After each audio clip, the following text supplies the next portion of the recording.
श्रीमद्देवी भागवत का दूसरा स्कंद, सत्यवती की उत्पत्ति तथा भगवान व्यास के प्राकट्य की कथा। ऋषियों ने कहा, सूत जी, आपकी यह अस्पष्ट वाणी महान आश्चर्य उत्पन्न कर रही है। हमारे मन में कई प्रश्न उत्पन्न हो गए हैं। पहली बात तो यह है कि जब पतिव्रता सत्यवती पिता के घर पर थी, तभी उनसे व्यास जी का जन्म कैसे हो गया। फिर इस स्थिति में राजा शंतनु ने सत्यवती से विवाह करके 2 पुत्र क्यों उत्पन्न किए। महाभाग, आप नैष्ठिक पुरुष हैं, इसका रहस्य विस्तार पूर्वक कहने की कृपा कीजिए। सूत जी कहते हैं, जो आदि शक्ति है तथा जिनकी कृपा से चतुर्वर्ग अर्थ, धर्म, काम और मोक्ष सभी सुलभ हो जाते हैं, उन परमा शक्ति को प्रणाम करने के पश्चात इस पुराण संबंधी पावन प्रसंग का मैं वर्णन करूंगा। विशेषता तो यह है कि भगवती जगदम्बिका का वाण्मय बीज मंत्र किसी बहाने भी मानव के मुख से निकल जाता है तो उसे अविचल सिद्धि प्राप्त हो जाती है। अतः सभी का परम कर्तव्य है कि संपूर्ण कामनाओं की सिद्धि के लिए उसी बीज मंत्र से भली भांति भगवती जगदम्बिका का निरंतर चिंतन करें, क्योंकि मनोरथ पूर्ण करने में वे सदा तत्पर रहती हैं। एक धार्मिक एवं सत्य प्रतिज्ञ उपरिचर नामक राजा थे। चेदी देश में उनकी राजधानी थी। उनके पास प्रचुर धन था। वे ब्राह्मणों के भक्त थे। उन्होंने इंद्र की आराधना की, जिससे प्रसन्न होकर देवराज ने राजा को एक स्फटिक मणि का बना हुआ सुंदर विमान दिया। राजा उपरिचर उस दिव्य विमान पर चढ़कर सर्वत्र विचरने लगे। उस पर बैठकर वे आकाश मार्ग से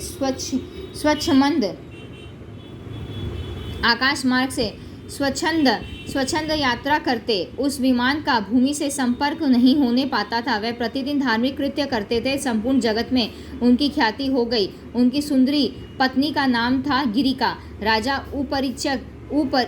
उपरिचर के 5 पुत्र थे। सभी बड़े बलिष्ठ एवं अमित तेजस्वी थे। राजा ने उन पुत्रों को अलग अलग देशों में अभिषिक्त कर दिया था। एक समय की बात है, राजा उपरिचर की स्त्री ऋतुमती थी। स्नान से निर्वृत्त होकर उसने पुंसवन व्रत किया और पतिदेव से अपनी कामना प्रकट की, परंतु पितरों की आज्ञा से राजा को मृग्या के लिए वन में जाना पड़ा। उस समय उनका चित्त उस भामिनी में अटका था। वह उस सुंदरी भार्या को याद कर रहे थे। इतने में ही उनका शुक्र स्खलित हो गया।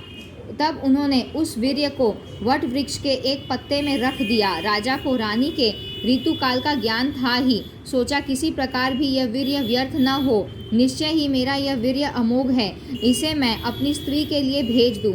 इस प्रकार विचार कर पहले तो उस वीर्य को उन्होंने अभिमंत्रित किया, फिर वट पत्र के दोने में उसे रखा। पास ही एक बाज पक्षी था। राजा ने उससे कहा, महाभाग, तुम इसे लेकर अभी मेरे घर जाओ। सौम्य इसे घर पर ले जाकर मेरी प्रेयसी भार्या गिरिका को तुरंत दे देना।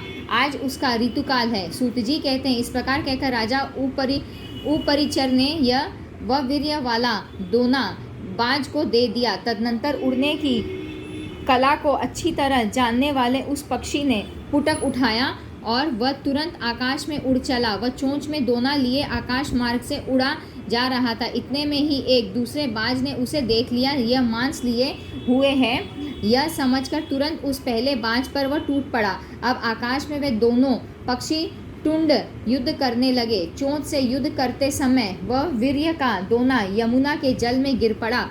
उसके गिर जाने पर वे दोनों पक्षी इच्छानुसार चले गए। इसी समय कोई एक अद्रिका नाम की अप्सरा यमुना में स्नान कर रही थी और एक ब्राह्मण देवता नहाकर संध्या वदन में संलग्न थे। जल में डूबकर खेलती हुई उस सुंदरी अप्सरा ने ब्राह्मण का पैर पकड़ लिया। उस समय ब्राह्मण देवता प्राणायाम कर रहे थे। स्वच्छंद गति वाली उस अप्सरा को देखकर उन्होंने शाप दे दिया, तू मछली हो जा, क्योंकि तूने मेरे ध्यान में विघ्न उपस्थित किया है। द्विजवर के शाप से वह सुंदरी अप्सरा अद्रिका मछली के रूप में परिणत होकर यमुना के जल में पड़ी थी। उसी समय बाज के पंजे से छूटकर वीर्य गिरा और मछली रूप में परिणत उस दिव्य अप्सरा ने तुरंत लपक कर उसे ले लिया। कुछ समय बाद वह मछली एक मत्स्यजीवी धीवर के हाथ लग गई। मछली मारने उसे जाल में फंसा लिया। उस समय उसके गर्भ का 10वां महीना चल रहा था। मत्स्यजीवी उस मछली का पेट चीरने लगा। इतने में उसके पेट से 2 मनुष्याकार बच्चे निकल आए। एक शोभा संपन्न बालक था और दूसरी सुंदरी कन्या। इस आश्चर्यजनक घटना को देखकर वह मत्स्यजीवी महान संदेह में पड़ गया। उसने मछली के उदर से निकले हुए दोनों बच्चे राजा को सौंप दिए। राजा को भी बड़ा ही आश्चर्य हुआ। उन्होंने उस सुंदर पुत्र को अपने पास रख लिया। उपरिचर नामक राजा के वीर्य से उत्पन्न वही बालक आगे चलकर राजा मत्स्य नाम से विख्यात हुआ।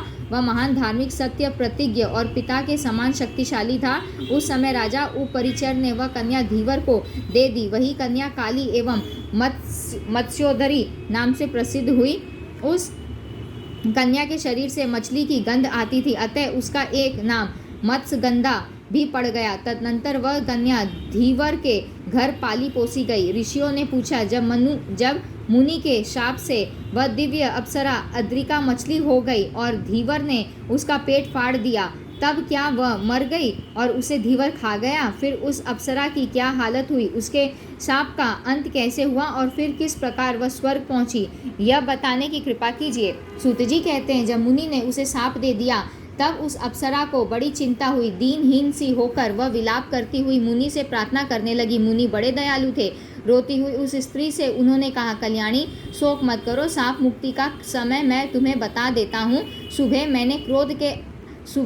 मैंने क्रोध के आवेश में तुम्हें शाप दे दिया। तुम मछली की योनि में चली जाओगी। फिर जब तुम्हारे पेट से 2 मानव बच्चे उत्पन्न होंगे तब तुम्हारा शाप से उद्धार हो जाएगा। इस प्रकार ब्राह्मण के कहने पर वह अप्सरा मछली होकर यमुना के जल में समय बिताने लगी। दोनों बच्चों को जन्म देने के पश्चात उसके प्राण पखेरु उड़ गए।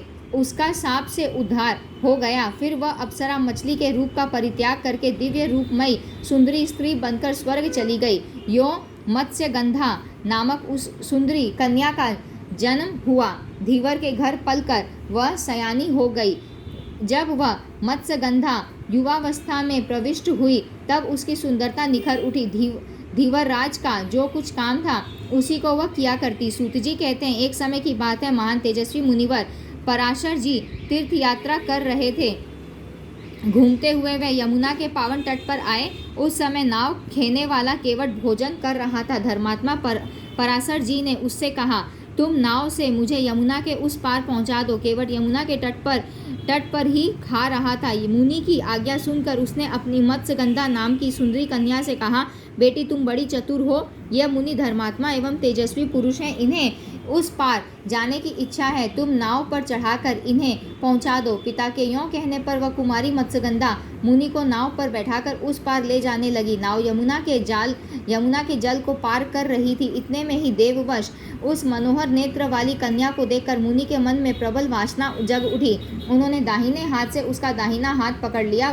तब वह सुंदरी कन्या मुनि से कहने लगी, आपका उत्तम कुल है, आप श्रोत्रिय ब्राह्मण हैं और आपने तप किया है। क्या मैं आपके अनुरूप हूँ? आप वशिष्ठ जी के वंशज हैं। आप अत्यंत कुलीन और सदाचारी पुरुष हैं। धर्म के रहस्य को जानने वाले मुनि जी, आप मुझे पाने की इच्छा क्यों कर रहे हैं? द्विजवर, जगत में मनुष्य का जन्म मिलना बड़ा दुर्लभ है। मेरी समझ से उसमें भी सबसे दुर्लभ बात है मनुष्य होकर ब्राह्मण कुल में उत्पन्न होना। विप्रवर, आप कुलशील एवं स्वाध्याय आदि सभी सद्गुणों से संपन्न एवं उत्तम ब्राह्मण हैं। आपको धर्म की पूरी जानकारी है। मेरे शरीर से तो मछली की दुर्गंध निकला करती है। मुझे देखकर आप में यह कुत्सित भाव कैसे उत्पन्न हो गया? उसने मन ही मन सोचा, यह ब्राह्मण वस्तुत बड़ा मूर्ख है, पर यहाँ है भी कौन जो इसकी इच्छा के विरुद्ध काम कर सके? यों विचार कर मत्स्यगंधा ने मुनिवर पराशर से कहा, महाभाग, धैर्य रखिए, मैं अभी उस पार चलती हूँ। सूत जी कहते हैं, नौका उस पार चली गई।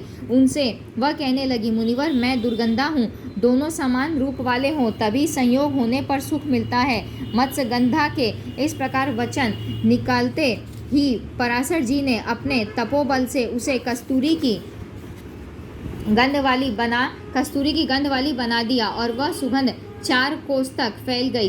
तब मुनि से वह योजन गंधा कल्याणी सत्यवती कहने लगी, मुनिवर, यह जन समाज देख रहा है तथा उस तट पर मेरे पिताजी भी हैं। यह पाश्विक कर्म बड़ा भयंकर है। मनुष्यों को रात के समय ही इसे करना चाहिए, दिन में करना निषिद्ध है, ऐसी शास्त्राज्ञा है। महाबुधे, अभी अपनी इच्छा रोके रहिए, अन्यथा जगत में असहनीय अपवाद फैल जाएगा। इस प्रकार सत्यवती के युक्तिपूर्ण वचन सुनकर महान विचारशील पराशर जी ने उसी क्षण अपने पुण्य के प्रभाव से कोहरा उत्पन्न कर दिया। कोहरा उत्पन्न हो जाने पर तट पर अंधेरा छा गया। तब सत्यवती ने कोमल वाणी में मुनि से यह वचन कहा, विप्रवर, मैं कुंवारी कन्या हूँ, आप तो इच्छानुसार चले जाएंगे। ब्राह्मण, आपका वीर्य व्यर्थ नहीं हो सकता, फिर मेरी क्या गति होगी? मैं यदि गर्भवती हो गई तो पिता से क्या कहूँगी? फिर मेरे लिए क्या कर्तव्य होगा? बताने की कृपा कीजिए। पराशर जी ने कहा, प्रिय, मेरा प्रिय कार्य करने पर भी तुम कन्या ही रहोगी। भामिनी, तुम्हें और भी जो अभिष्ट हो वह वर मांग लो। सत्यवती बोली, सम्मान प्रदान करने वाले मुनि जी, आप ऐसी कृपा कीजिए जिससे जगत में मेरे माता पिता इस रहस्य को न जान सके, मेरा कन्या व्रत भंग न हो पाए। द्विजवर, मेरे आपके समान ही अत्यंत अद्भुत शक्तिशाली पुत्र उत्पन्न हो, मेरी यह सुगंध सदा स्थिर रहे, मैं सदा नवयुवती बनी रहूं। पराशर जी बोले, सुंदरी सुनो, तुम्हारा पुत्र भगवान विष्णु का अंश होगा, त्रिलोकी में उसकी प्रसिद्धि होगी। प्रिय, किसी अदृष्ट कारण के अमिट प्रभाव से ही मैं तुम पर आसक्त हुआ हूँ। वरान ने आज से पहले कभी मेरा मन किसी पर नहीं लुभाया था। सुंदरी अप्सराएं मेरे सामने आई, उन्हें देखकर भी मैंने कभी धैर्य का बांध नहीं टूटने दिया। तुम समझ लो, इसमें अवश्य कोई रहस्यमय कारण छिपा है, अन्यथा तुम दुर्गंधा को देखकर मैं कैसे मोहित हो जाता। प्रसन्न वदने, तुम्हारा पुत्र पुराणों का रचयिता होगा, वेद के रहस्यों को समझकर उसे 4 भागों में बांट देगा, तीनों लोकों में उसकी प्रतिष्ठा सुस्थिर होगी। सूति जी कहते हैं, मुनिवर के यूँ कहने पर सत्यवती अनुकूल हो गई। तत्पश्चात यमुना के जल में स्नान करके मुनिवर वहाँ से तुरंत पधार गए। सत्यवती भी पिता के घर लौट गई। उसी क्षण उसे गर्भ रह गया। समयानुसार सत्यवती ने यमुना के द्वीप में ही पुत्र उत्पन्न किया।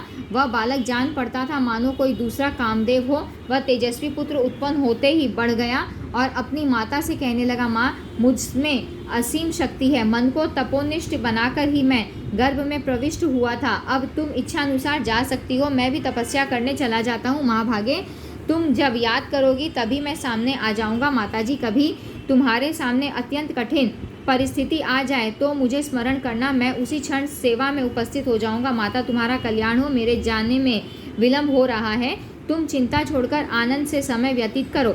इस प्रकार कहकर व्यास जी वहाँ से चल दिए। सत्यवती भी अपने पिता के पास चली गई। सत्यवती ने यमुना द्वीप में व्यास जी को जन्म दिया। इसी से व्यास जी देवयायन नाम से विख्यात हो गए। वे भगवान विष्णु के अंशावतार हैं, अतः प्रकट होते ही प्रोण हो गए।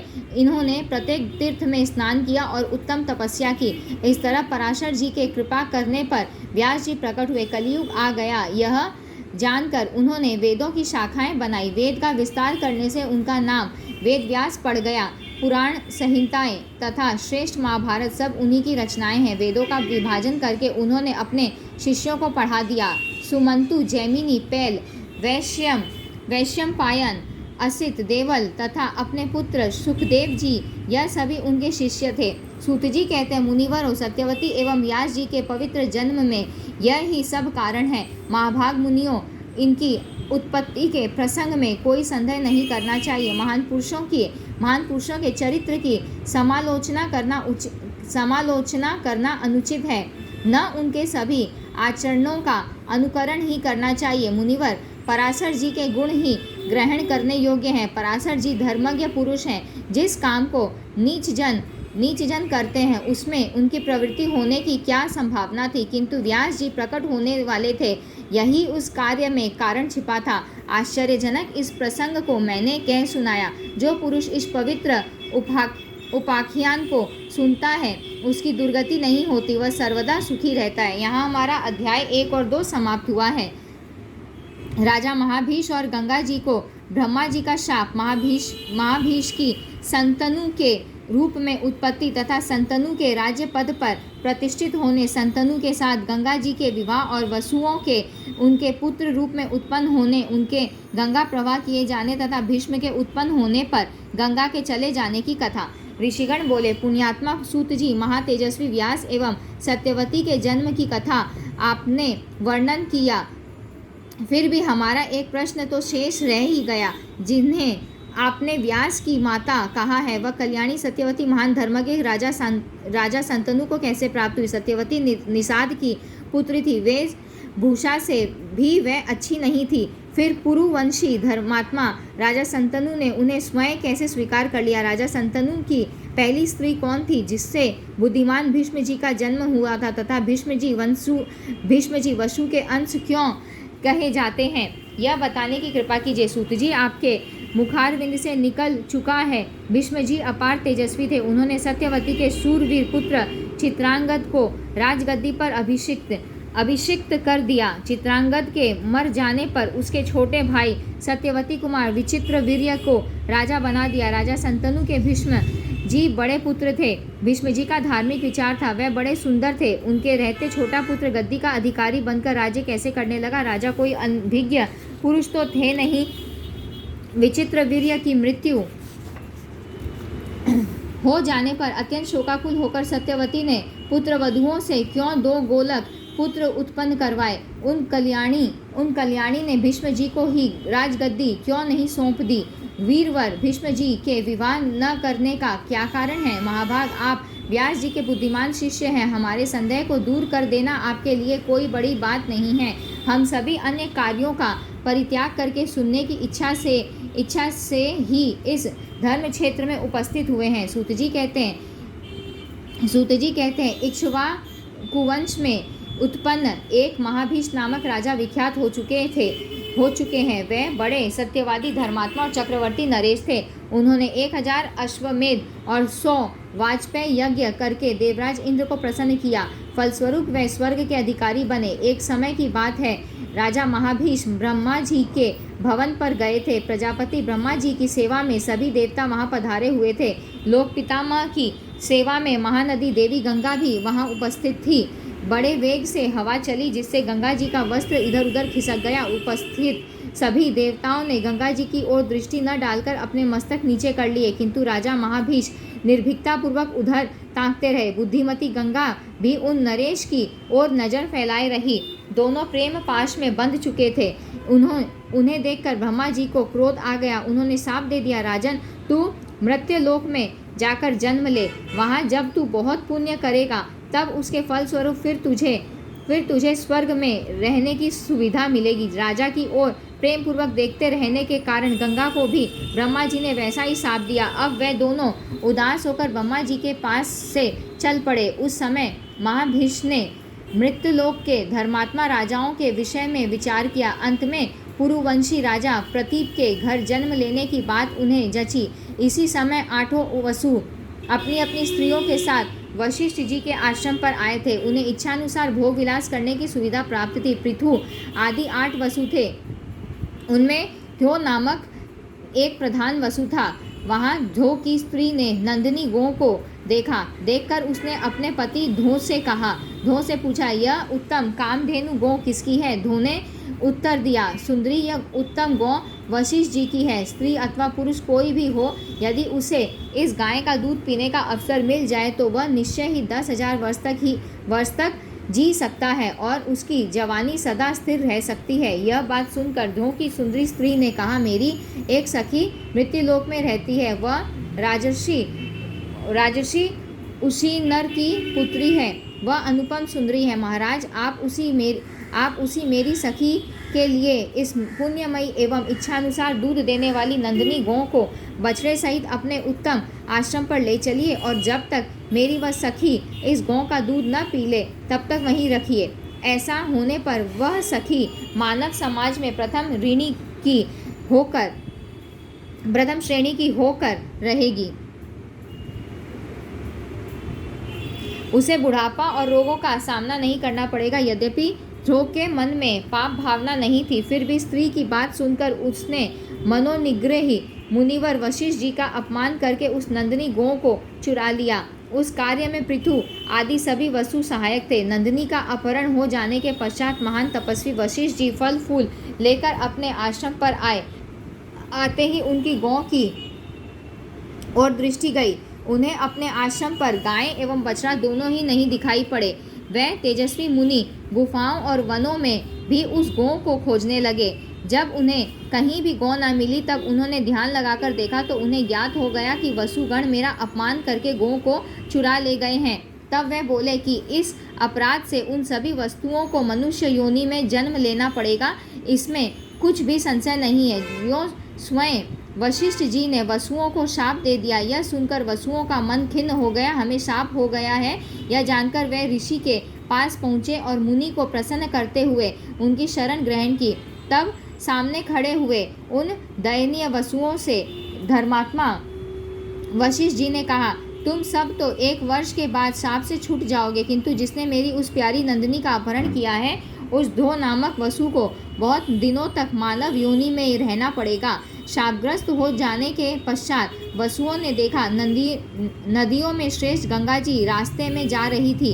शाप के कारण गंगा जी का मन भी अत्यंत उदास था। वसुओं ने नम्रतापूर्वक उनसे कहा, देवी, हम सभी अमृत भोजी देवता मर्त्य लोक में कैसे उत्पन्न होंगे? हमें मनुष्यों के उदर में जन्म लेना पड़े, यह तो बड़ी चिंता की बात है। अतः सरिताओं में सुप्रसिद्ध गंगा जी, आप ही मनुष्य होकर हमारी जननी बनने की कृपा करें। कल्याणी संतनु नाम से प्रसिद्ध जो राजर्षि हैं, उन्हें आप पतिदेव बना ले, फिर हमें उत्पन्न होते ही आप जल में फेंक दीजिएगा। गंगा जी ने स्वीकृति दे दी। फिर वे सभी वसुगण अपने अपने लोक को चले गए। देवी गंगा भी वहां से चल पड़ी। उनके मन में बार बार विचार उठ रहा था। उसी समय राजा महाभीष प्रतीप के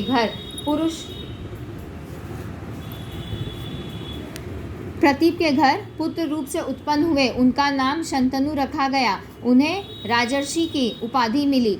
वह बड़े धर्मात्मा और सत्य प्रतिज्ञ हुए। जब राजा प्रतीप ने अमित तेजस्वी सूर्य का स्तवन किया तब उन्हें फलस्वरूप एक कन्या मिली। वर की अभिलाषा करने वाली वह सुंदरी कन्या जल से निकलकर प्रतीप की पवित्र दाहिनी जंघा पर बैठ गई। वह जांघ ऐसी थी मानो साखू का वृक्ष हो। तब राजा प्रतीप ने गोद में बैठे हुए उस कन्या से कहा, कल्याणी, तुम बिना पूछे ही मेरी दाहिनी पवित्र जंघा पर आ बैठी, तुम्हारी क्या इच्छा है? उस कन्या ने प्रतीप से कहा, राजेंद्र, आप कुरु वंश के एक महापुरुष हैं, मैं आपको पति बनाना चाहती हूँ, अतः मैं आपके अंक में बैठ गई। आप मेरी सेवा स्वीकार करने की कृपा कीजिए। तब उस नव युवती सुंदरी कन्या से प्रतीप ने कहा, पति की अभिलाषा करने वाली पराई स्त्री से काम के विवश होकर मैं संग नहीं कर सकता। भामिनी, यह जान लो, अपनी कन्याओं और पुत्र वधुओं के लिए यह स्थान निश्चित है। अतः कल्याणी, तुम मेरी पुत्र वधु बन जाओ। तुम्हारे पुण्य के प्रभाव से मुझे अभिलषित पुत्र होगा, यह बिल्कुल निश्चित है। तब बहुत ठीक कहकर वह दिव्य दर्शनी कन्या वहां से चली गई और राजा प्रतीप भी उस स्त्री के विषय में ही विचार करते हुए पुनः घर लौट आए। कुछ दिनों बाद राजा प्रतीप को पुत्र हुआ। समय पाकर राजकुमार की जवानी निखर आई। वन में जाने की इच्छा होने पर राजा ने पुत्र से पूर्व समाचार कह सुनाए। सब वृत्तांत बताने के पश्चात वह राजकुमार से कहने लगे, पुत्र, मन को मुग्ध करने वाली वह सुंदरी यदि वन में तुम्हारे पास आ जाए और उसके मन में तुम्हें पति बनाने का विचार हो तो उससे विवाह अवश्य कर लेना चाहिए। राजन, मेरी आज्ञा मानकर तुम कौन हो यह उससे मत पूछना। उसे अपनी धर्मपत्नी बना लेने पर ही तुम्हारा जीवन सुखमय होगा। सूत जी कहते हैं, इस प्रकार राजा प्रतीप ने पुत्र को आज्ञा देकर प्रसन्नतापूर्वक अपनी राज्य संपत्ति उसे सौंप दी और वह वन में चले गए। वहां उन्होंने तप आरंभ कर दिया। भगवती जगदम्बिका की उन्होंने उपासना की। तदनंतर समय पर शरीर का परित्याग करके वह स्वर्ग के अधिकारी बन गए। अब महातेजस्वी संतनु के हाथ में राज्य का शासन सूत्र आ गया। सारे भूमंडल के वह एक छत्र राजा हुए। उन नरेश के राज्य काल में धर्मपूर्वक सब व्यवहार होता था। वह प्रजा की भली भांति रक्षा करते थे। सूत जी कहते हैं, प्रतीप के स्वर्गवासी होने के पश्चात सत्य पराक्रमी राजा संतनु एक बार शिकार खेलने गए। वह गंगा के तट पर घने जंगल में घूम रहे थे। वहीं अद्भुत आभूषणों से अलंकृत एक सुंदरी कन्या उन्हें दिखाई पड़ी। उसे देखकर राजा संतनु को बड़ा हर्ष हुआ। सोचा, पिताजी ने जिस स्त्री की बात कही थी वह यही है। यह स्त्री क्या है? मानो कोई दूसरी लक्ष्मी हो। लक्ष्मी ही साकार रूप से विराज रही है। उसके मुखारविंद की और राजा के अपलक नेत्र लगे थे, फिर भी देखने की आकांक्षा शांत न हुई। निष्पाप शौनक जी उस समय संतनु मानो अत्यंत उद्विग्न हो उठे। उस सुंदरी कन्या के मन में भी निश्चित हो गया कि यह ही राजा महाभीष है। अतः वह प्रेम से पुलकित हो गई। फिर वह कुछ मुस्कुराकर राजा के सामने उपस्थित हुई। सुंदर नेत्र वाली उस कन्या को देखकर राजा संतनु का मन प्रचुर आनंद में मग्न हो गया। अमृतमयी वाणी से सांत्वना देते हुए उससे मधुर वचन कहने लगे। सुजगने, तुम देवी, मानुषी, गंधर्वी, यक्षिणी, नागकन्या अथवा अप्सरा, इनमें से कौन हो? तुम्हारा मुख बड़ा ही मनोहर दिखता है। अस्तु सुंदरी, तुम जो कोई भी हो, इस समय मेरी धर्म पत्नी का स्थान स्वीकार कर लेना तुम्हें उचित है। सूत जी कहते हैं, राजा संतनु को निश्चित ज्ञान न था कि यह ही गंगा है, किंतु गंगा जानती थी कि वह राजा महाभीष ही हैं, जो इस समय संतनु के रूप में उत्पन्न हुए। अतः पूर्व प्रेम के संबंध को याद करके गंगा ने राजा की बात मान ली। साथ ही हंसकर उनसे कहने लगी। गंगा ने कहा, महाराज, आप राजा प्रतीप के सुपुत्र हैं। मैं आपको खूब जानती हूँ कौन सुंदरी है जिसे भाग्यवश ऐसे सुयोग पतिदेव मिल जाएं और वह उन्हें वरण करना न चाहे, परंतु नृपवर आप वचनबद्ध हो जाएं, तब मैं आपको पति बनाऊंगी। राजन, आप राजाधिराज हैं, मेरी प्रतिज्ञा सुन लीजिए, फिर मैं आपको स्वीकार कर लेती हूँ। राजन, मैं जो कुछ भी कार्य करूँ वह अच्छा हो अथवा बुरा, उसे रोकने के आप अधिकारी रहेंगे। मुझसे अप्रिय वचन कभी नहीं कहेंगे। राजेंद्र, आप श्रेष्ठ हैं, फिर भी जिस समय आप मेरी बात ठुकरा देंगे उसी समय मैं आपको छोड़कर चाहे जहाँ चली जाऊंगी। वसुगण जन्म लेने की बात गंगा जी से प्रार्थना पूर्वक स्वीकार कर चुके थे तथा महाभीष का पूर्व प्रेम भी उन्हें स्मरण था। इन बातों पर विचार करके ही गंगा ने अपना यह कार्यक्रम बना लिया। मुझे सब स्वीकार है। राजा के यों कहने पर गंगा जी राजा संतनु की पत्नी बन गई। इस प्रकार मनुष्य के रूप में प्रकट होने वाली गंगा से राजा संतनु का विवाह हुआ। फिर तो उत्तम वर की वधू बनकर सौभाग्यवती गंगा राजभवन में विराजने लगी। राजा उनके साथ रहकर मनोहर उपवन में आनंद करने लगे। गंगा भी राजा को प्रसन्न करने की चेष्टा में लगी रहती। यों अनेकों वर्ष व्यतीत हो गए। तदनंतर राजा संतनु के संयोग से दिव्य लोचना गंगा को गर्भ रह गया। उनसे पुत्र के रूप में वसु की उत्पत्ति हुई। उत्पन्न होते ही उस पुत्र को उन्होंने गंगा के जल में फेंक दिया। दूसरे की भी यही हालत हुई। तीसरा, चौथा, पांचवा, छठा और सातवां सभी बालक यों गंगा जी के द्वारा काल के ग्रास बना दिए गए। तब राजा संतनु को बड़ी चिंता हुई। वह सोचने लगे, अब मैं क्या करूं? किस प्रकार मेरा वंश जगत में स्थिर रह सकेगा? यह स्त्री तो पाप का साकार विग्रह है। तभी तो इसने 7 पुत्र मार डाले। मैं इसे मना करता हूँ तो निश्चय ही यह मुझे छोड़कर चली जाएगी। अब इसके उदर में यह 8वां गर्भ है। मेरे मन को यह गर्भ बहुत अनुकूल जान पड़ता है। इस समय भी यदि मैं नहीं रोकूंगा तो यह बिल्कुल निश्चित है कि यह पापिनी स्त्री उसे भी जल में फेंक देगी। भविष्य में मुझे पुत्र होगा या नहीं, इस संशय को दूर करना साधारण बात नहीं है। मानो हो भी तो यह निश्चित नहीं होता कि यह स्त्री उसकी भी रक्षा करेगी या नहीं। इस प्रकार की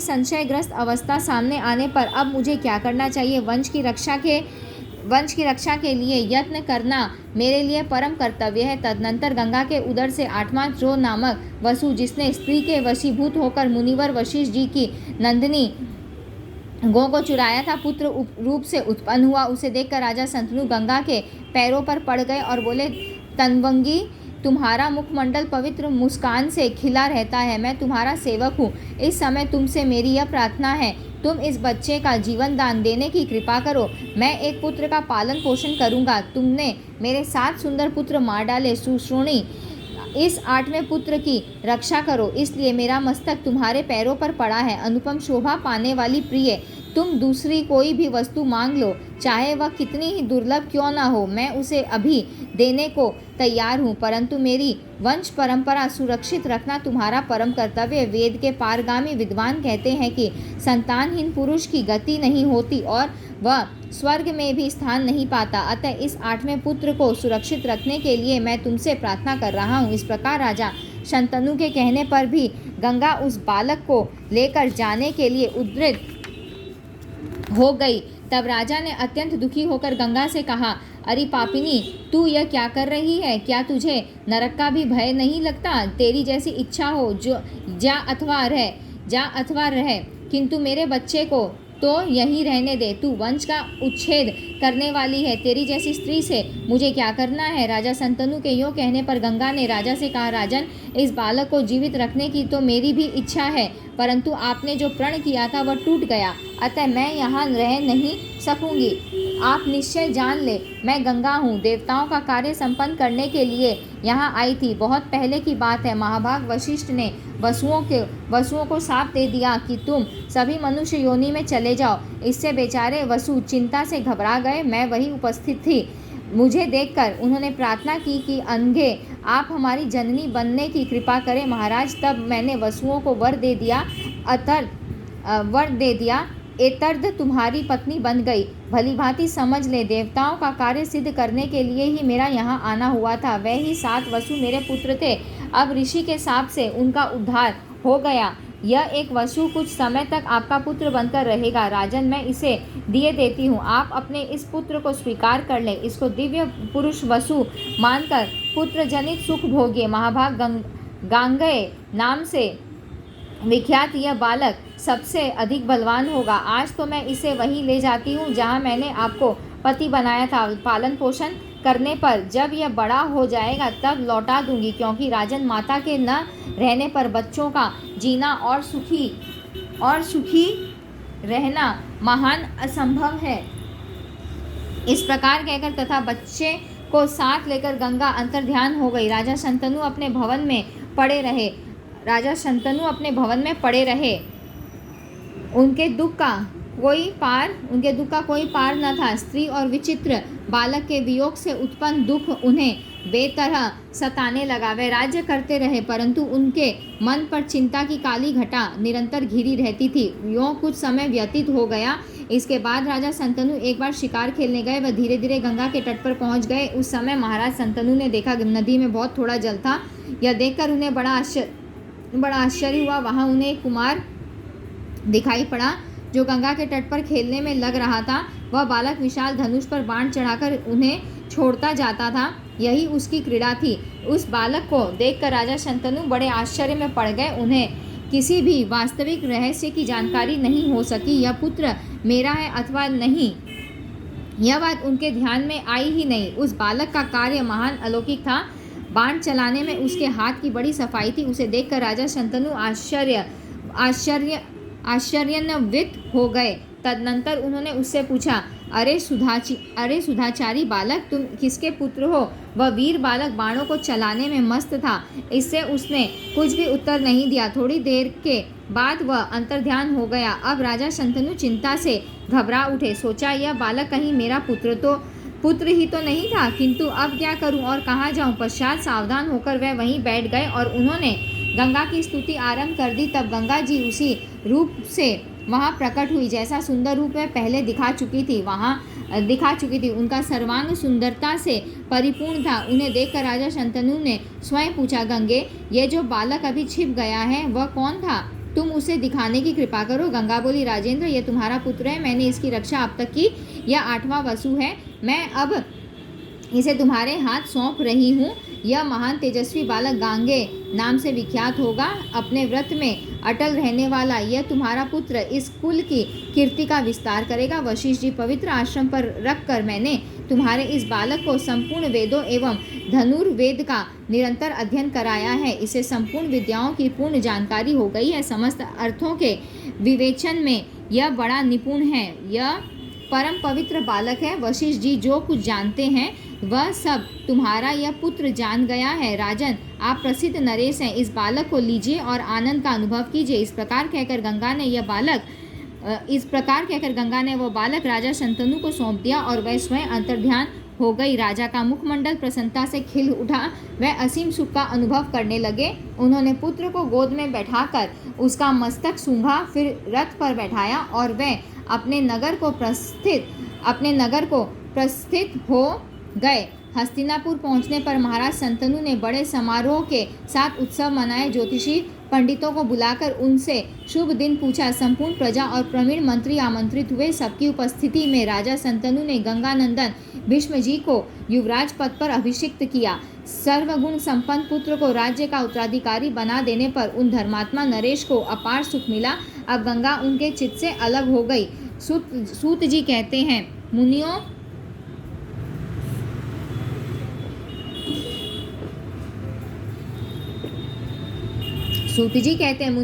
भीष्म जी के जन्म और गंगा की उत्पत्ति में जो कुछ कारण थे वे मैंने तुम्हें सभी बता दिए। वसुओं के शाप से ही यह घटना घटी। गंगावतरण के तथा वसुओं की उत्पत्ति के इस पावन प्रसंग को जो मनुष्य सुनता है वह अखिल पापों से मुक्त हो जाता है, इसमें कोई संदेह नहीं है। मुनिवरों, यह उपाख्यान परम पवित्र, मंगलमय एवं वैदिक सिद्धांतों से संपन्न है। व्यास जी के मुखारविंद से मैंने जैसा सुना था ठीक वैसा ही तुम्हें कह सुनाया। यहाँ हमारा अध्याय 3 और 4 समाप्त हुआ है। भीष्म प्रतिज्ञा तथा सत्यवती के साथ संतनु के विवाह और कौरव पांडवों के जन्म की कथा। ऋषिगण बोले, हर्षण कुमार सूत जी, शाप के कारण वसुओं को जन्म लेना पड़ा था। भीष्म जी की उत्पत्ति में भी वही कारण था। यह बात आपने स्पष्ट कर दी। धर्मज्ञ, अब विस्तार पूर्वक यह बताने की कृपा कीजिए कि व्यास माता सत्यवती को, जो पतिव्रता थी तथा जिनका सर्वांग सुगंध से परिपूर्ण था, राजा संतनु ने कैसे प्राप्त किया। संतनु भी एक महान धर्मात्मा नरेश थे और सत्यवती का पालन निषाद के घर हुआ था। फिर किस कारण से राजा ने उन्हें स्वीकार किया। सुवत्र, आप इस संशय को दूर करने की कृपा करें। सूत जी कहते हैं, राजर्षि संतनु सदा शिकार खेलने के लिए उत्सुक रहते थे। वह 4 वर्ष तक वन में घूमते रहे। कुमार भीष्म जी को वह साथ रखते थे। वह उसी प्रकार आनंद का अनुभव कर रहे थे मानो भगवान शंकर स्वामी कार्तिकेय के साथ सुखी हो। एक समय की बात है मृग्या करते हुए वह किसी ऐसे जंगल में पहुंच गए जहां नदियों की स्वामिनी यमुना लहरा रही थी। वहां उन्हें अज्ञात उत्तम गंध आने लगी। यह गंध कहाँ से निकल रही है, इस बात का पता लगाने के लिए वे वन में घूमने लगे। मन ही मन सोचा, पारिजात, कस्तूरी, चंपा, मालती अथवा केतकी, इनमें किसी की भी ऐसी मनोहर गंध नहीं होती। मेरी नासिका को आकर्षित करने वाली इस सुंदर गंध को वायु ने कहाँ से लाकर उपस्थित कर दिया। यो सोचते हुए राजा संतनु ने वन के चारों तरफ चक्कर काटा। गंध के लोभ से उनका मन मुग्ध हो गया था, अतः जिधर से वह हवा आ रही थी वह उधर ही बढ़ने लगे। आगे जाने पर यमुना के तट पर उन्हें एक सुंदर स्त्री दिखाई पड़ी। उसने श्रृंगार कर रखा था। वह धूमिल वस्त्र पहने बैठी थी। ऐसी सर्वांग सुंदरी को देखकर राजा संतनु आश्चर्य में पड़ गए। इसी के शरीर से सुगंध निकल रही है, इस बात का उन्हें निश्चय हो गया। उस स्त्री का रूप अलौकिक था। वह अप्रतिम सुंदर थी। उसकी अनुपम गंध का सारा जगत सम्मान करता था। युवावस्था थी। उसे देखते ही राजा संतनु का चित्त आश्चर्य के उमड़े सागर में गोता खाने लगा। सोचा, यह कौन है और इस समय कहाँ से आ गई है। यह कोई देवांगना है, मानुषी है या गंधर्व अथवा नाग की कन्या है। इस श्रेष्ठ गंध वाली सुंदरी स्त्री का निश्चित परिचय मैं कैसे प्राप्त करूं। महाराज संतनु यो मन में विचारते रहे, किंतु किसी निश्चय पर न पहुंचे। फिर तट पर बैठी हुई निषाद पुत्री से वह पूछने लगे, प्रिय, तुम कौन हो, तुम्हारे पिता कौन है, तुम कहाँ से यहाँ आई हो, क्या तुम्हारे साथ दूसरा कोई नहीं है। यह तो बताओ कि तुम विवाहिता हो अथवा अविवाहिता, तुम्हारी क्या अभिलाषा है। विस्तार पूर्वक मुझसे सभी बातें बताने की कृपा करो। इस प्रकार राजा संतनु के पूछने पर कमल के समान नेत्र वाली उस युवती स्त्री ने हंसकर महाराज से कहा, राजन, आप जान ले, मैं दासराज की पुत्री हूँ, पिता के आज्ञानुसार यहाँ बैठी हूँ। महाराज, मैं इस जल में नाव चलाती हूँ। मेरे कुल का यही धार्मिक कार्य है। मेरे पिताजी अभी घर गए हैं। राजन, आपके सामने मैं बिल्कुल सच्ची बात बता रही हूँ। यो कहकर वह सुंदर कन्या चुप हो गई। राजा संतनु ने उस कन्या से कहा, मैं कुरु के वंश का एक प्रसिद्ध राजा हूँ। मृगनयनी, मेरे घर दूसरी कोई स्त्री नहीं है। तुम मेरी धर्मपत्नी के स्थान को सुशोभित करो। मैं सदा तुम्हारे अनुकूल रहूँगा। मेरी पत्नी मुझे छोड़कर चली गई, तब से मैंने दूसरी किसी को पत्नी नहीं बनाया, बिना स्त्री के ही जीवन व्यतीत करता रहा हूँ। राजा संतनु की वाणी निश्चय ही अमृत के समान अत्यंत मधुर थी। सुंदर गंध वाली एवं सात्विक भावों से संपन्न उस दास कन्या सत्यवती ने उसे सुनकर धैर्य रखा। वह महाराज संतनु से कहने लगी, राजन, आपने मेरे विषय में जो कुछ कहा है मैं उसको उसी रूप में सत्य मानती हूँ। आपकी जैसी इच्छा है वैसा ही होना चाहिए, किंतु मैं स्वतंत्र नहीं हूँ। मेरे पिताजी आपकी कामना पूर्ण करेंगे, अतः आप उन्हीं से मिलकर मेरे लिए प्रार्थना कीजिए। मैं कोई वैश्या नहीं, दास राज की पुत्री हूँ। मैं निरंतर पिता की आज्ञा के अनुसार चलती हूँ। मेरे पिताजी महान पुरुष हैं, यदि वह मुझे आपको सौंप दें तो आप मेरा पाणी ग्रहण कर लीजिए। तब से मैं आपके अधीन रहूंगी, परंतु कुल में जो व्यवहार है उनकी रक्षा करनी ही पड़ती है। सूत जी कहते हैं, महाराज संतनु सत्यवती की बात सुनकर उसकी याचना करने के लिए दासराज के घर पहुंच गए।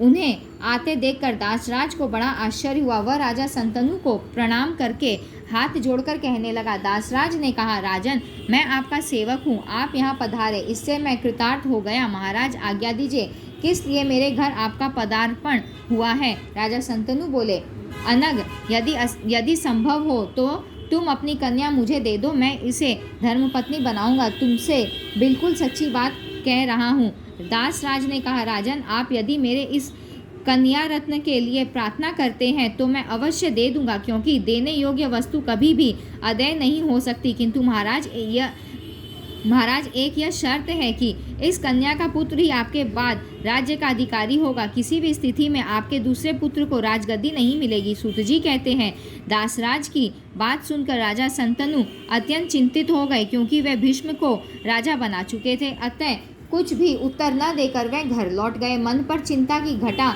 घिरी रही। घर पहुंचने पर वे न कुछ खाते थे और न उन्हें नींद ही आती थी। महाराज संतनु को चिंता से उद्विग्न देखकर पुत्र देवव्रत भीष्म जी उनके पास गए और उनसे अशांति का कारण पूछा। नरेंद्र, आप राजाओं के सिरमौर हैं, कौन शत्रु आपका सामना करना चाहता है, मैं अभी उसे अधीन कर लेता हूँ। सत्य कहिए, आप क्यों चिंतित हैं? राजन, जो पुत्र पिता के दुख को नहीं जानता है और न उसे दूर करने का यत्न ही करता है, उसके जन्म लेने से क्या लोभ है? रघुकुल को आनंदित करने वाले भगवान रामपुत्र रूप से दशरथ के घर पधारे थे। पिता की आज्ञा से राज्य का परित्याग करके वह वन में चले गए। सीता और लक्ष्मण के साथ चित्रकूट पर्वत पर वास किया। राजन, राजा हरिश्चंद्र का लड़का जो रोहित नाम से विख्यात था, पिता के इच्छानुसार बिक गया।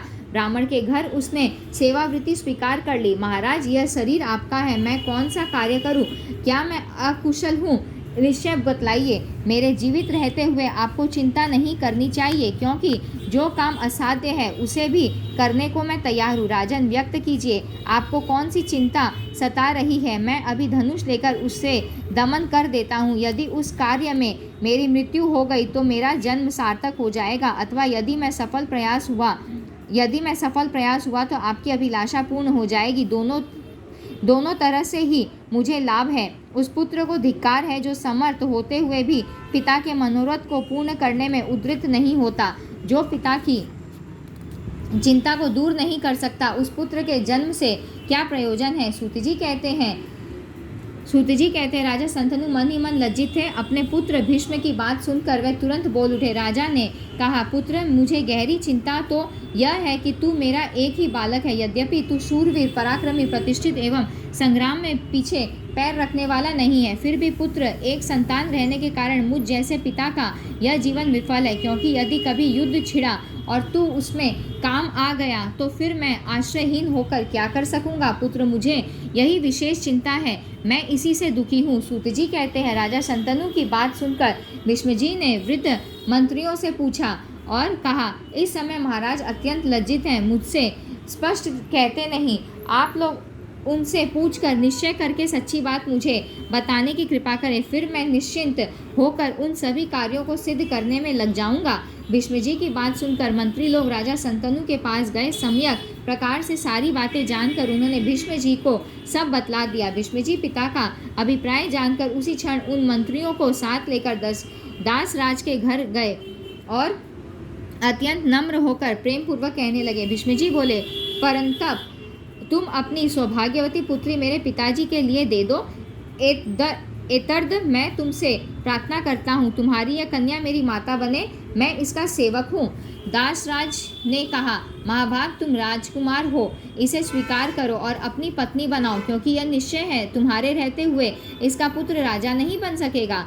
भीष्म जी बोले, आप दासराज की यह कुमारी मेरी माता है, मैं राज्य करना नहीं चाहता, बिल्कुल निश्चित कहता हूँ, सर्वथा इसी का पुत्र राज्य का अधिकारी बनेगा। दासराज बोला, मैं जान गया तुम सत्यभाषी हो, किंतु यदि तुम्हारा पुत्र बलवान हुआ तो वह हठपूर्वक इससे राज्य छीन लेगा, इसमें कोई संदेह नहीं दिखता। भीष्म जी ने कहा, तात तो मैं प्रतिज्ञा करता हूँ कि मैं विवाह ही नहीं करूँगा, यह बात सर्वदा सत्य होकर रहेगी, मेरी प्रतिज्ञा किसी भी प्रकार टल नहीं सकती। सूत जी कहते हैं, भीष्म जी की ऐसी अटल प्रतिज्ञा सुनकर दासराज ने अपनी सर्वांग सुंदरी कन्या सत्यवती को महाराज संतनु के लिए समर्पण कर दिया। इस प्रकार राजा संतनु ने सत्यवती को अपनी पत्नी बनाया। इस कन्या से पहले व्यास जी का जन्म हो चुका है, यह बात उन्हें मालूम नहीं हो सकी। सूत जी कहते हैं, इस प्रकार महाराज संतनु ने सत्यवती से विवाह किया। सत्यवती के 2 पुत्र हुए और समयानुसार मर भी गए। फिर व्यास जी के द्वारा विचित्र वीर्य के क्षेत्र में धृतराष्ट्र का जन्म हुआ, जो नेत्रहीन था। मुनि को देखकर उस स्त्री ने आंखें बंद कर ली थी, फलस्वरूप वह अंधे पुत्र की जननी हुई। दूसरी स्त्री ने व्यास जी को देखकर सर्वांग में सफ़ेद चंदन लगा लिया था, अतः उसका पुत्र पांडु रोग से ग्रस्त हुआ। दासी से विदुर का जन्म हुआ। विदुर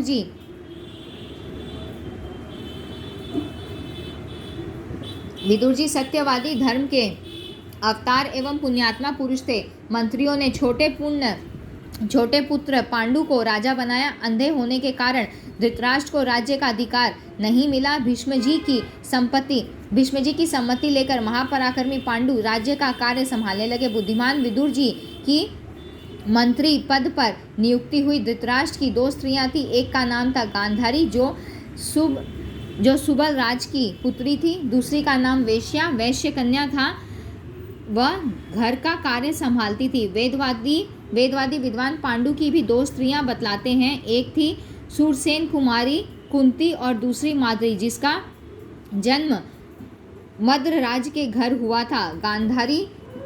गांधारी ने अत्यंत सुंदर 100 पुत्र उत्पन्न किया।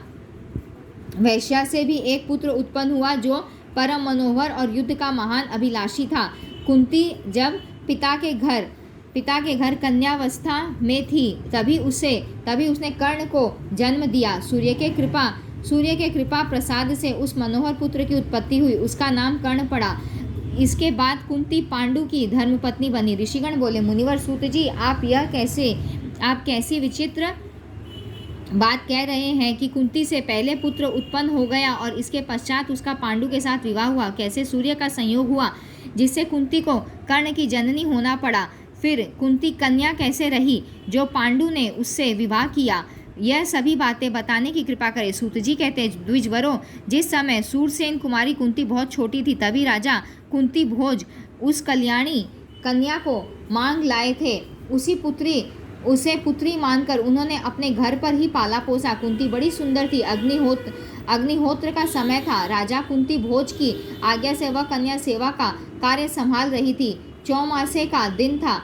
प्रातः काल की पुण्य वेला थी। मुनिवर दुर्वासा जी वहाँ पधारे। कुंती ने मुनि का सम्यक प्रकार से स्वागत किया। उसकी सेवा से दुर्वासा जी बड़े संतुष्ट हुए। तदनंतर मुनि ने कुंती को एक ऐसा उत्तम मंत्र बताया जिसका प्रयोग करके आह्वान करने से देवता स्वयं आकर मनोरथ पूर्ण कर दें। दुर्वासा जी के चले जाने पर कुंती अपने महल में बैठकर उस मंत्र के प्रभाव को निश्चय जानने के लिए उपाय सोचने लगी। मन में विचार किया कि मैं किस देवता को स्मरण करूं। उस समय सूर्य नारायण आकाश में विराजमान थे। उन पर कुंती की दृष्टि पड़ी। मंत्र का प्रयोग करके उन प्रखर किरणों वाले सूर्य के आवाहन में वह संलग्न हो गई। आवाहन करते ही अपने मंडल से एक परम मनोहर पुरुष का रूप धारण करके भुवन भास्कर अंतपुर में कुंती के सामने आ पहुँचे। उन्हें देखकर कुंती के आश्चर्य की सीमा न रही। उसका सर्वांग कांप उठा। फिर तो सुंदर नेत्रों वाली वह कुंती हाथ जोड़कर सामने खड़ी हो गई और कहने लगी, भगवान, आपके दर्शन से मुझे अपार हर्ष हुआ है। अब आप यहाँ से पधारने की कृपा करें। भगवान सूर्य ने कहा, कुंती, तुमने मंत्र का प्रयोग करके मुझे क्यों बुलाया? बुलाने पर जब मैं तुम्हारे सामने आ गया तब मेरा स्वागत क्यों नहीं कर रही हो? तुम्हारे मंत्र के प्रभाव से मैं विवश हूँ। कुंती ने कहा, धर्म के रहस्य को जानने वाले भगवान, आपसे कोई बात छिपी नहीं है। मैं अभी कन्या हूँ, सुवत्र आपके चरणों में मेरा मस्तक झुका है। भगवान सूर्य बोले, कुंती, तुम यदि मेरा स्वागत न करोगी तो जिसने तुम्हें मंत्र दिया है उसको मैं शाप दूंगा ही, साथ ही तुम भी कठिन शाप से बचकर नहीं रह सकोगी। सुमुखी, यह निश्चय जान लो, तुम्हारा कन्या धर्म पूर्ववत रहेगा। साधारण मनुष्य इस रहस्य से अनभिज्ञ रहेंगे और मुझ जैसा ही तेजस्वी बालक तुमसे उत्पन्न होगा। तदनंतर कुंती को अभिलषित वर देकर भुवन भास्कर अपने लोक को पधार गए। कुंती गर्भवती हो गई, वह सदा अपने गुप्तागार में रहने लगी। यह रहस्य एक धाय को मालूम हो गया,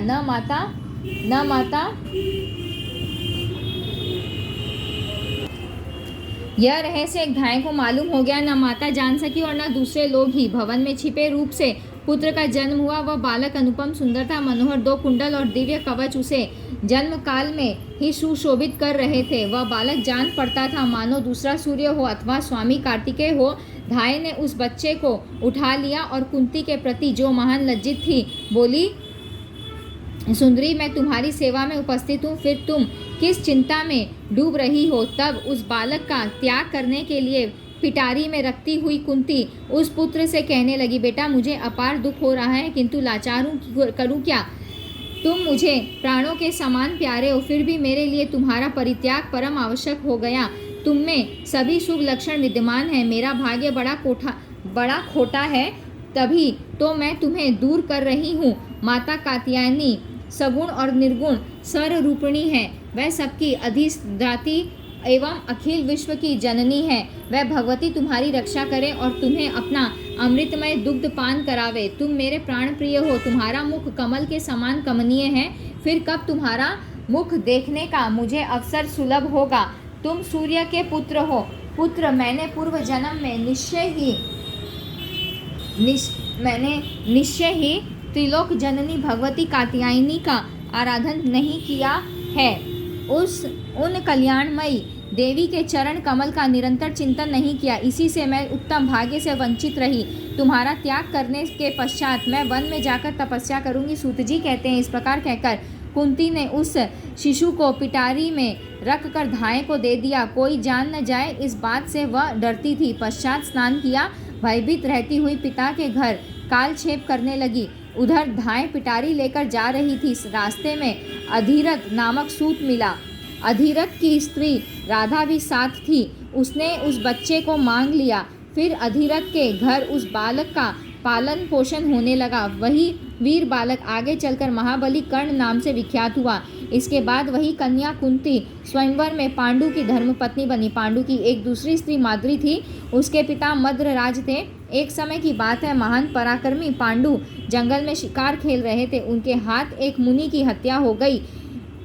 उस समय वह मुनि मृग के रूप में अपनी पत्नी के साथ रमण कर रहे थे। राजा ने उन्हें मृग समझ लिया था। मृग रूपधारी मुनि ने कुपित होकर पांडु को शाप दे दिया, यदि तुम कभी स्त्री के साथ संभोग करोगे तो तुम्हें प्राणों से हाथ धो बैठना पड़ेगा। मेरी बात सत्य होकर रहेगी। मुनि के यों शाप दे देने पर पांडु को बड़ा शोक हुआ।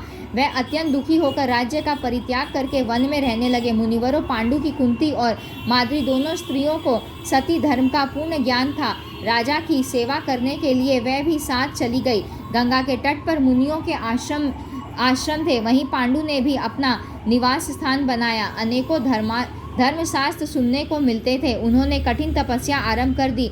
एक समय की बात है, कथा का प्रसंग चल रहा था। एक धार्मिक वाणी राजा के कान में पड़ी। आदरपूर्वक पूछने पर मुनि ने कहा, परंतप संतानहीन की गति नहीं होती है, स्वर्ग में जाने का अधिकारी भी वह नहीं होता। अतः जिस किसी उपाय से भी पुत्र उत्पन्न करना परमावश्यक है। अंसज, पुत्री का पुत्र, क्षेत्रज, गोलक, कुंड, सहोड़, कानीन, कृत, वन में मिला हुआ, किसी का दिया हुआ तथा किसी निर्धन से पैसे देकर खरीदा हुआ, यह 11 प्रकार के पुत्र कहे गए हैं।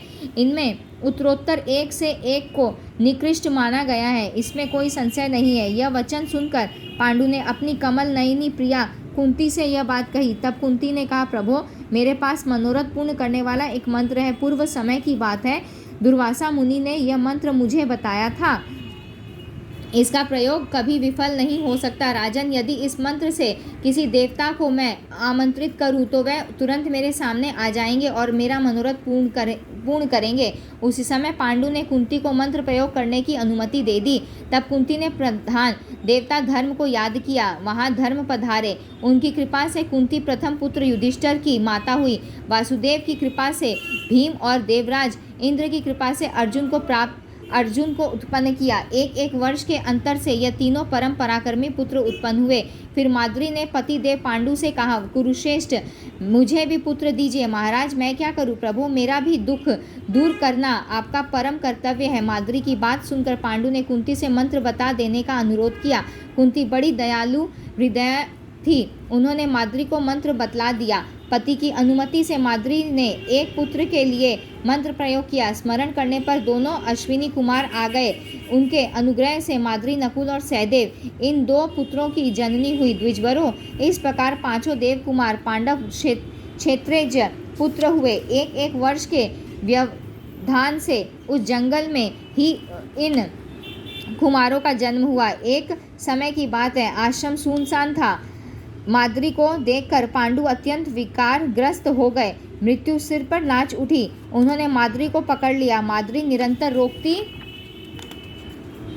रही, फिर भी पांडु देव की प्रेरणा से उसके आलिंगन में उद्रित हो गए। माद्री का संयोग होते ही पांडु का शरीर धरती पर लुढ़क गया। जिस प्रकार वृक्ष पर फैली हुई लता वृक्ष के कट जाने पर नीचे बिखर जाती है, ठीक उसी प्रकार पांडु के धराशायी होते ही माद्री भी जमीन पर पड़ गई। उसकी आंखों से आंसू बह रहे थे। उस समय कोलाहल सुनकर रोती हुई कुंती, 5 लड़के तथा महाभाग मुनिगण भी वहां आ गए। पांडु के शरीर से प्राण पखेरु उड़ गए थे। उपस्थित सभी व्रतशील मुनियों ने गंगा के तट पर पांडु के मृत शरीर का विधि पूर्वक अग्नि संस्कार किया। माद्री सतियों की सत्यता प्रदर्शित करने के विचार से पांडु के साथ सती हो गई। उसने दोनों पुत्र धर्म को साक्षी रखकर कुंती को सौंप दिए। जलांजलि देने के पश्चात वहां के निवासी मुनिगण 5 पुत्रों के सहित कुंती को हस्तिनापुर ले आए। कुंती के आने का समाचार पाकर भीष्म, विदुर तथा धृतराष्ट्र के नगर में निवास करने वाले और भी अनेकों व्यक्ति वहां आ गए। पांडु के शाप का रहस्य जानकर उपस्थित सभी व्यक्तियों ने कुंती से पूछा, वरानने, यह किसके लड़के हैं? कुंती बड़ी दुखी थी। उन्होंने उत्तर दिया, कुरु वंश में उत्पन्न हुए ये बालक देवताओं के हैं। मैं निश्चित बात कह रही हूँ। विश्वास दिलाने के लिए कुंती ने सभी देवताओं का आवाहन किया। संपूर्ण देवता आकाश में आकर विराजमान हो गए और बोले, निसंदेह ये हमारे पुत्र हैं। भीष्म जी ने देवताओं के वचन का अनुमोदन करने के साथ ही पुत्रों का भी यथोचित सम्मान किया। फिर उन बालकों को और बहू कुंती को लेकर भीष्म प्रभृति सभी सज्जन हस्तिनापुर में रहने लगे। प्रसन्नतापूर्वक समुचित धन व्यय करके सबकी रक्षा का प्रबंध कर दिया। इस प्रकार कुंती के सभी पुत्र उत्पन्न हुए और भीष्म जी ने उनका पालन पोषण किया। तो यहाँ पर हमने हमारा अध्याय 5वां और 6वां पूरा किया है।